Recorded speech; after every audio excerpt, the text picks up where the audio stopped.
എങ്ങനെയുണ്ടായിരുന്നു എക്സ്പീരിയൻസ് ഫോർത്തിൽ? ഞാൻ ആദ്യമായിട്ടാണ് ഫുള്ളായിട്ട് സിനിമ കാണുന്നത്. ഇപ്പോൾ ടി വിയിലൊക്കെ വരുമ്പോൾ പല പല പോർഷൻസ് ആയിട്ട് കണ്ടെങ്കിലും ആദ്യമായിട്ടാണ് 4K അല്ല ഈ സിനിമ മുഴുവനായിട്ട് കാണാൻ പറ്റുന്നത്. ഗംഭീര എക്സ്പീരിയൻസ് ആണ്. ക്ലാരിറ്റി, സൗണ്ട്, മ്യൂസിക് എല്ലാം അതിഗംഭീരം. പിന്നെ നമ്മൾ ഒരുപാട് ഇഷ്ടപ്പെടുന്ന ഡയലോഗ്സ് വീണ്ടും ഇത്രയും വലിയ സ്ക്രീനിൽ കാണുമ്പോൾ നല്ല ക്രൗഡായിരുന്നു, നല്ല എക്സ്പീരിയൻസ് ആയിരുന്നു. ഗംഭീര സിനിമ. എല്ലാവർക്കും അറിയാലോ സിനിമ നമ്മൾ ആദ്യമായിട്ടല്ല കാണുന്നത് എങ്കിൽ പോലും ഈ എക്സ്പീരിയൻസ് വളരെ ഇത്രയും വലിയ സ്ക്രീനിൽ ഇത്രയും നല്ല സൗണ്ടോടെ കാണാൻ പറ്റിയത് വലിയൊരു ഭാഗ്യം. Thank you.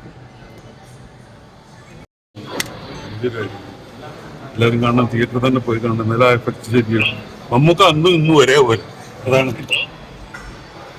നമുക്ക് എന്നും ഒരുപോലെ, അന്നും ഇന്നും അങ്ങനെ തന്നെ ഇരിക്കുന്നു. എല്ലാം കൊണ്ടൊരു നല്ല സിനിമ, പണ്ടും നല്ല സിനിമ, ഇന്നും നല്ല സിനിമ, എല്ലാം സക്സസ് ഉണ്ടാവും. Okay, thank you. ഇന്നത്തെ കാലത്ത് പഴയ കാലത്ത് ഒരേ കാണാൻ പറ്റുന്ന ഒരു സിനിമ. രസമില്ലേ സൗണ്ട് സിസ്റ്റം പറയുന്നത്. തിയേറ്റർ എക്സ്പീരിയൻസ് ഗംഭീരമായിരുന്നു. മലയാള സിനിമയെ സ്നേഹിക്കുന്ന ഓരോ മലയാളികളും തീർച്ചയായിട്ടും ഈ പടം തിയേറ്ററിൽ തന്നെ വന്ന് കാണണം. പലരും ഈ പടം യൂട്യൂബിലൊക്കെ കണ്ടിട്ടുണ്ടാവും, പക്ഷെ ഒരു സംഭവമാണ് തിയേറ്ററിൽ കണ്ട്. മമ്മൂക്ക ആരാണ് എന്താണെന്ന് പുതിയ പിള്ളേരൊന്ന് വന്ന് കാണട്ടെ.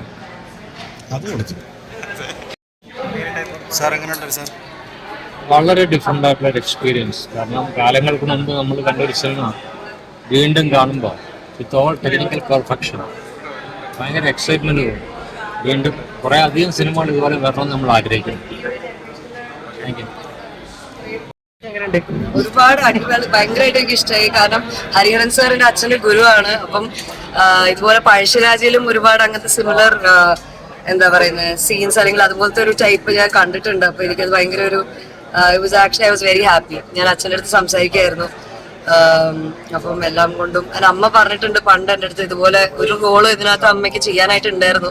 പക്ഷെ ആ സമയത്ത് എന്തോ ഷൂട്ടിന്റെയോ ഡേറ്റിന്റെയോ കാരണം കൊണ്ട് ചെയ്യാനായിട്ട് പറ്റിയില്ല. എന്തായാലും വന്ന് കാണാൻ പറ്റിയതിൽ ഒരുപാട് സന്തോഷം. എല്ലാം നമുക്ക് ഓഫ് കോഴ്സ് പറയണ്ടല്ലോ, എല്ലാവരും ലെജൻസ് തന്നെയാണ്. സോ ഭയങ്കര നല്ലൊരു എക്സ്പീരിയൻസ് ആണ്.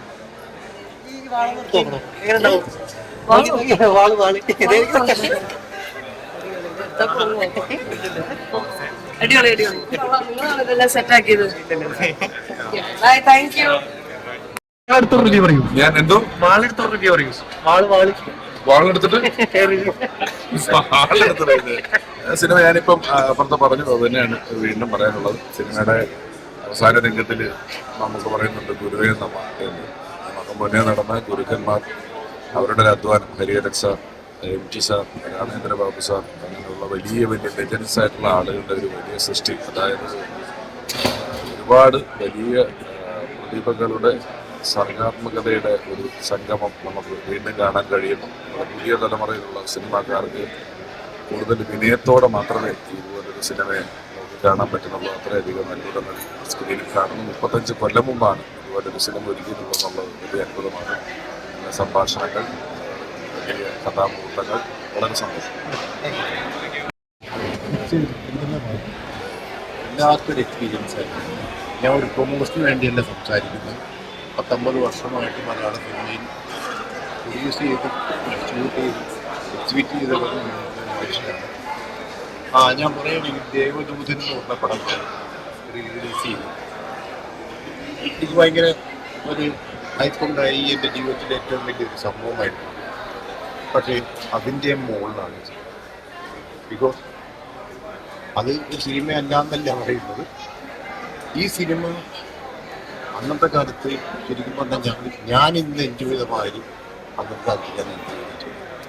ഇത് തീർച്ചയായിട്ടും മലയാളത്തെ സ്നേഹിക്കുന്ന ആൾക്കാർ ഇത് കാണണം. ഇന്നത്തെ ജനറേഷനിലുള്ള ആൾക്കാർ കാണണം. ഇതിൻ്റെ സക്സസ്സിനെ അല്ല ഞാൻ പറയുന്നത്, ഇത് കുറേ പൈസ കിട്ടുമെന്നല്ല. മലയാള സിനിമക്ക് എന്ത് സംഭവിച്ചു ഇപ്പോൾ എന്ന് മനസ്സിലാക്കണം ഈ സിനിമ കണ്ടത്.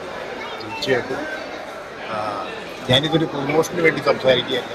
സിൻസിയറായിട്ടുള്ള എൻ്റെ വളരെ നല്ല സുഹൃത്തായ PV ഗംഗാധരനെ മരിച്ചുകൊണ്ടു. അതേമാതിരി തന്നെ MT സാറിനെയൊക്കെ പുതിയാവുന്നു അദ്ദേഹത്തിൻ്റെയൊക്കെ ഇങ്ങനെയൊരു സിനിമ കാണുമ്പോൾ. അപ്പോൾ അത് ഷെയർ ചെയ്യണം. എല്ലാവരും നല്ല വിധത്തിൽ സ്വീകരിക്കണമെന്ന്. പൈസക്ക് വേണ്ടിയല്ല സിനിമ എന്താണെന്ന് മനസ്സിലാക്കണം. എങ്ങനെ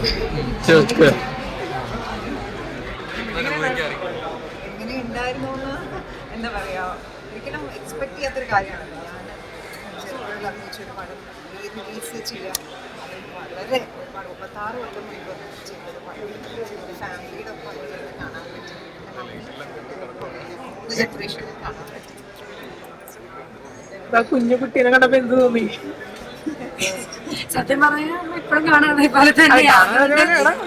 എന്റെ അമ്മയുടെ സിനിമ വളരെ കുറവായിട്ട് തിയേറ്ററിൽ അത്രയും കാണാൻ ഓപ്പർച്യൂണിറ്റി കിട്ടിയിട്ടില്ല. ഇത്രയും ചെറുപ്പം കാലത്ത് അമ്മ ചെയ്ത പടം ഇത്രയും ക്ലിയറും ക്ലാരിറ്റി ആയിട്ട് കാണാൻ ഭയങ്കര എക്സ്പീരിയൻസ് ആയിരുന്നു.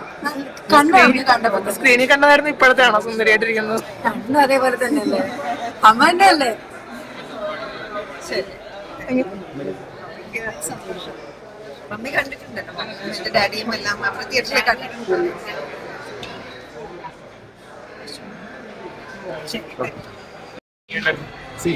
നമ്മൾ കണ്ട സിനിമയാണ്, പക്ഷേ ഇതിൽ ഏറ്റവും സന്തോഷം തോന്നിയ ഒരു കാര്യം അതിന്റെ സിനിമാറ്റിക് എക്സ്പീരിയൻസ് ആണ്.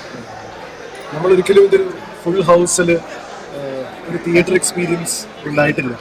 അപ്പോൾ അതുണ്ടായപ്പോൾ ഇതിന്റെ മേക്കേഴ്സ് എത്രത്തോളം അതിന്റെ ഒരു സിനിമാറ്റിക് എക്സ്പീരിയൻസിന്റെ എഫേർട്ട് ഇട്ടിട്ടുണ്ട് എന്നുള്ളത് ശരിക്കും മനസ്സിലായത്. അല്ലെങ്കിൽ ഈ സിനിമയ്ക്ക് വേറെ തന്നെ ഒരു ഇമ്പാക്റ്റ് ആണ് അതൊരു ഇത്രയും വലിയൊരു തിയേറ്ററിൽ ഇത്രയും ആളുകളുടെ ഇടയിൽ നിന്ന് കാണുന്നത്. പിന്നെ വീണ്ടും ഒരു റിമൈൻഡർ ആണ് ഡെപ്ത് ഇൻ കണ്ടന്റ്, പെർഫോമൻസിലുള്ള ഡെപ്ത്, അതിന്റെ ടോട്ടാലിറ്റിയിലുള്ള ഡെപ്തും സംഭവങ്ങൾ എന്തുകൊണ്ടാണ് ഇതൊരു ക്ലാസിക് ആവുന്നത്. ഇത് എത്ര കണ്ടു കഴിഞ്ഞാലും വീണ്ടും നമ്മൾ പുതുതായി കാണുമ്പോൾ അതിനകത്ത് വീണ്ടും എന്തെങ്കിലും ഉള്ള പോലെ തോന്നുന്നു. എന്തായാലും ടോട്ടലി ഇതൊരു ഒരു ഗംഭീര എക്സ്പീരിയൻസ് ആണ്.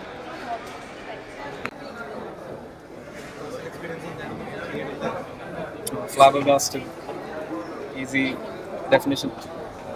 എനിക്ക് തോന്നുന്നു ഇതുവരെ റിലീസായതിലെ ഏറ്റവും ഓൾഡസ്റ്റ് മൂവി ആയിരിക്കും, അല്ല ഏറ്റവും പഴക്കാവുന്ന മൂവി. ആദ്യമായിട്ട് റീമാസ്റ്റർ ചെയ്ത് വന്നിരിക്കുന്നത് ഒരു വടക്ക് വീരകഥയാണ്. ഈ മാസ്റ്റേഴ്സ് അക്കാലത്ത് ചെയ്തു വെച്ചിരിക്കുന്ന വർക്കിന്റെ മികവെന്ന് പറയുന്നത് ഇന്നിപ്പോൾ റീമാസ്റ്റർ ചെയ്യുമ്പോഴും അതിൻ്റെ യാതൊരു ആസ്വാദികത അതൊരു കുറവ് വരുന്നില്ല. ഭയങ്കര ഫ്രഷ് ആയിട്ടും ഭയങ്കര റെലവെന്റ് ആയിട്ടും ഭയങ്കര രസമായിട്ട് ഇരിക്കുന്നു ഇത് എല്ലാവരുടെയും വർക്ക്. ഇങ്ങനെയാണ് ഈ ഒരു കാലത്ത് ഇത്രയും ബുദ്ധിമുട്ടുകളുള്ള ഒരു ചിത്രീകരണം നടത്തിയെന്നുള്ളത് ആലോചിച്ചിട്ട് തന്നെ പേടിയാവും.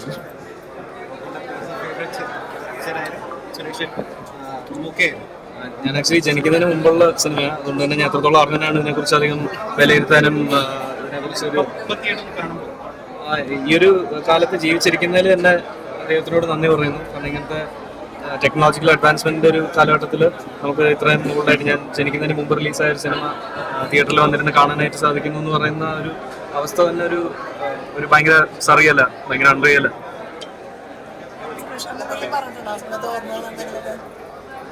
ഇതിനകത്ത് അച്ഛനേക്കാളും അന്നത്തെ കഥകളും അന്ന് നടന്നിരുന്ന ഇവരുടെ സൗഹൃദങ്ങളൊക്കെ പറ്റി മമ്മൂക്കയാണ് എൻ്റെ അടുത്ത് സംസാരിച്ചിട്ടുള്ളത്.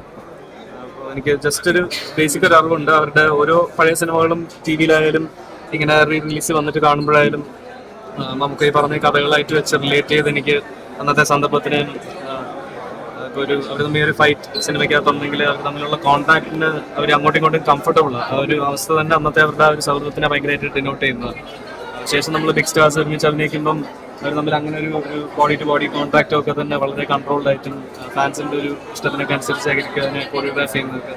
പക്ഷെ അന്നത്തെ ആ ഒരു ഇങ്ങനത്തെ ഒരു മാനദണ്ഡങ്ങളൊന്നും ഇല്ലാത്തൊരു പരിപാടി അതിനകത്ത് ഈ സിനിമയിൽ എല്ലാ പഴയ സിനിമകളിലും കാണാനായിട്ട് സാധിക്കാം. അച്ഛൻ കാണാൻ ചാൻസ് ഉണ്ടോ സിനിമ? നമ്മൾ കാണുമ്പോൾ നമുക്ക് ആ ഒരു ഫീലൂടെ നമ്മൾ ഇത്ര നാൾ പഴയതാണെന്നുള്ളൊരു ഫീല് തോന്നാതെ തന്നെ നമുക്ക് കളരിപ്പയറ്റിൻ്റെ സാധനങ്ങളെല്ലാം നമുക്ക് ഫീൽ ചെയ്യുന്നുണ്ട്. അപ്പോൾ അച്ഛൻ ഇതിൽ കാണാനുള്ള സാധ്യത ഉണ്ടോ സിനിമ തിയേറ്ററിൽ? ഇപ്പോൾ അറിയില്ല, ഞാൻ വേറെ പരിപാടിയായിട്ട് തനിയായിട്ട് നടക്കുക, അച്ഛൻ്റെ പരിപാടിയായിട്ട് പോകുന്നുണ്ട്. അധികം ഇതിനെപ്പറ്റി ഞാനും അച്ഛൻ വരുമെന്നാണ് വിചാരിച്ചത്, പക്ഷെ അച്ഛൻ വരാൻ സാധിച്ചില്ല ഡൽഹിയിൽ. അച്ഛനും കാണാൻ ആഗ്രഹം ഉണ്ടാവും ഡെഫിനറ്റ്ലി. നമുക്ക് ഫീൽ ചെയ്തില്ല, അവർക്കും ഒരു പുതിയ അനുഭവം തന്നെ ആയിരിക്കുമല്ലോ. അന്നത്തെ സാങ്കേതിക ഇത്രയും മാറിയിരിക്കുന്ന സമയമായതുകൊണ്ട് അച്ഛനും ഈ സിനിമ വന്ന് കണ്ട് എക്സ്പീരിയൻസ് ചെയ്യണം എന്ന് അച്ഛനും ആഗ്രഹം കാണും. എനിക്ക് ആഗ്രഹമുണ്ട് അച്ഛൻ വന്ന് കണ്ട് എക്സ്പീരിയൻസ് ചെയ്യണം. Thank you.